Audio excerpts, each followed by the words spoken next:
তো হচ্ছে বেগুনের দোলমাটার মেন ইনগ্রেডিয়েন্ট হচ্ছে বেগুন তো আছে, তার সাথে আছে সরিষার তেল, পাঁচফোড়ন ফাঁকি, একটু টক ঝাল মানে তেঁতুল, আর একটু হচ্ছে সাথে একটু হালকা একটু চিনি দিয়ে দিবেন। আর একটু টক দিয়ে পারলে দিবেন, না পারলে কোনো সমস্যা নাই। বেগুন, এই বেগুনগুলো আমি কেটে নিয়েছি, বেগুনের দোলমা বানাবো। তো বেগুনের দোলমাটা আপনারা দেখবেন হয়তো বা অনেকে খেয়েছেন বা অনেকে খাননি। বেগুনের দোলমাটা অনেক একটা জনপ্রিয় খাবার, বিশেষ করে এগুলি পোলাওয়ার সাথেও খায়। তো বেগুনের দোলমাটা আমি বানাবো, দেখবেন আপনারা। তো চোখ রাখুন।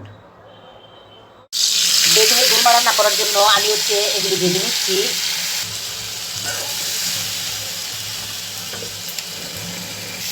এই বেগুনের দোলমাটা রান্নার জন্য হচ্ছে মেন ইনগ্রেডিয়েন্ট, বেগুনের দোলমাটা রান্নার জন্য মেন ইনগ্রেডিয়েন্ট হচ্ছে সরিষার তেল, পাঁচফোড়ন।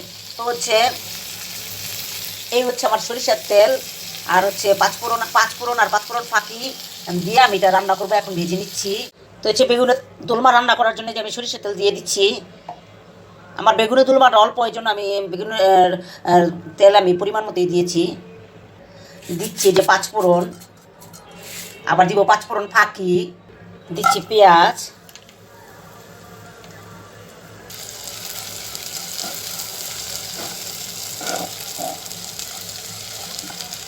পেঁয়াজ ভাজা হলে তারপর হচ্ছে সমস্ত এক এক মশলার উপকরণ সব দিয়ে দিব। দিয়ে দিয়েছি সব মশলার উপকরণ, হচ্ছে হলুদ, মরিচ, আদা, রসুন, ধনিয়া। বলেছি না মেন ইনগ্রিডিয়েন্টস হচ্ছে পাঁচফোড়ন, সরিষার তেল, আর এই হচ্ছে পাঁচফোড়ন ফাঁকি আমি দিয়ে দিলাম। আর একটা আছে, সেটা হচ্ছে তেঁতুল। এই হচ্ছে তেঁতুল। এখন আমি একটু পানি দিয়ে কষিয়ে নিব। দিয়ে দিচ্ছি হালকা একটু চিনি, দিয়ে দিলাম বেগুনগুলি যে ভেজে নিয়েছিলাম সেগুলো দিয়ে দিলাম।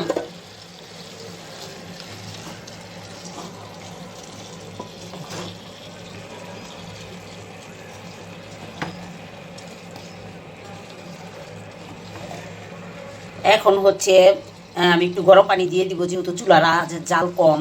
তো একটু গরম পানি দিয়ে দিলে এখন এটা আমি ঢেকে দিব। তারপর হচ্ছে আমার এটা রান্না হয়ে গেলে তারপর আমি হচ্ছে তেঁতুলটা গুলে দিয়ে দিব। লাগবে হচ্ছে একটু টক দই, তো আমি টক দই দিতে ভুলে গেছি, ডিপে ছিল। তো হচ্ছে আমি টক দইটা এখন দিয়ে দিচ্ছি।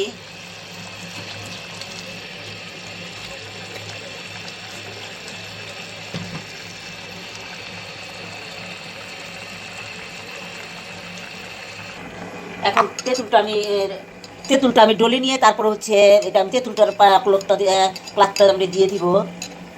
আমি বিচিটা সহ দিয়ে দিব।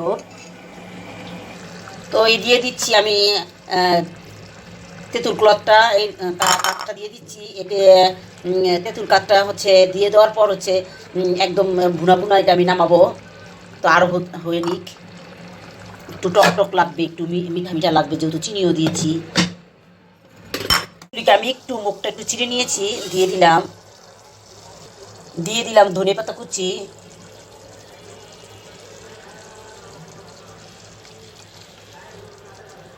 মাখা মাখা হয়ে এসেছে। আর একটু পরে নামিয়ে নিব।